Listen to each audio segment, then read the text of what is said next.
3, 2, 1. It's fascinating when you study what the early church believed about life after death in general, because in the ancient world there were as many different views of life after death as there are today, if not more so, actually. And if you look at ancient paganism and ancient Judaism, there's a wide variety of belief. It isn't just easy.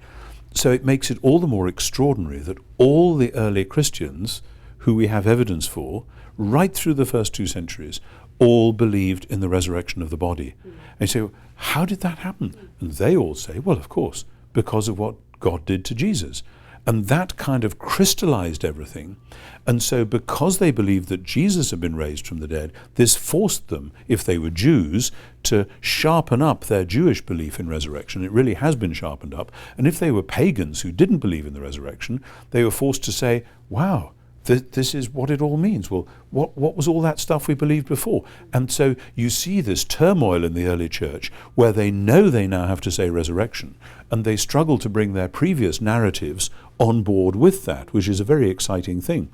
Now, because the gospel then went out into different bits of society, they still hang on to resurrection, and the great classic Christian teachers do that all the way through, but other ideas like heaven and hell come in.